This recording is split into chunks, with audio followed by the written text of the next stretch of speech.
Assalamualaikum warahmatullahi wabarakatuh.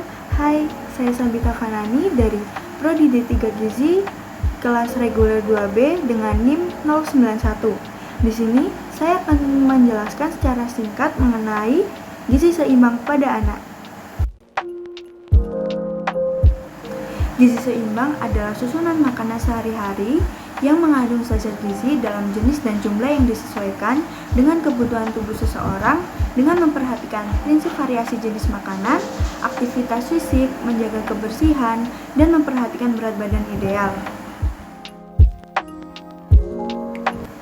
Asupan gizi pada anak sangat berpengaruh dalam tumbuh kembang mereka loh. Nutrisi yang sesuai dengan usia akan membantu memaksimalkan pertumbuhan mereka. Semakin sempurna nutrisi yang diberikan, maka semakin sempurna pula perkembangan otak dan fisik anak.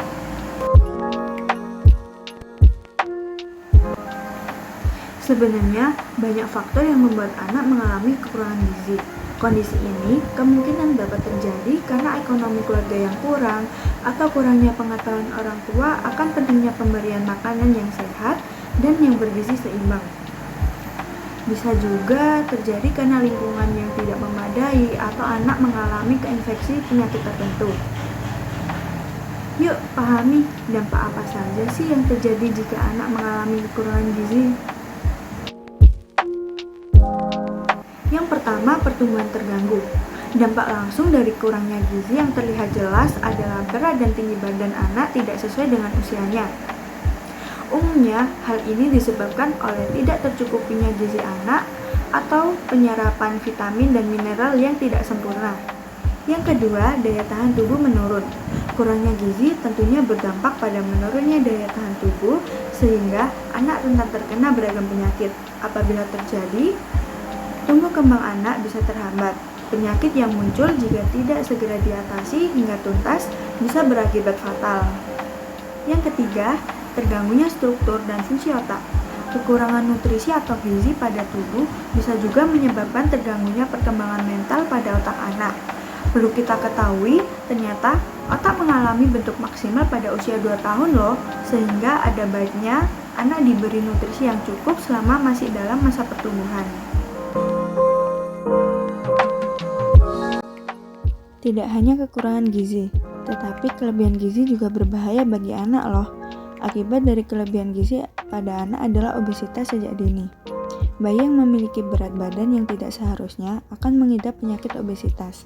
Bukan hanya itu, ternyata anak-anak yang memiliki kelebihan gizi juga bisa terkena penyakit selain obesitas, yaitu persendian, gangguan tidur, hingga kardiovaskular. Hal ini memang tidak baik untuk anak.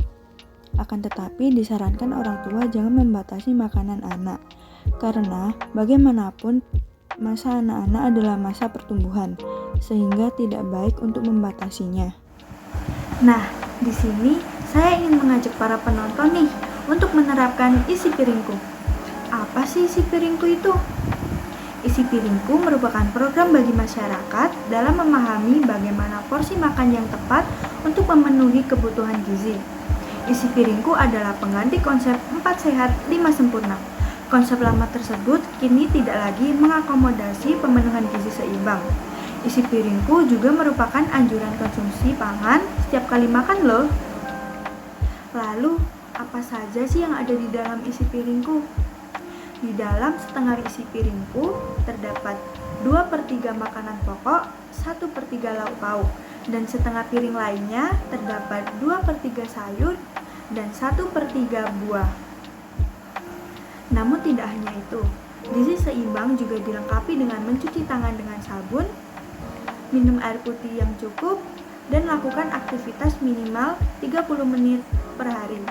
Dan juga batasi mengonsumsi gula dan garam. Sekian yang dapat saya sampaikan mengenai gizi seimbang pada anak. Semoga bermanfaat. Wassalamualaikum warahmatullahi wabarakatuh. Terima kasih.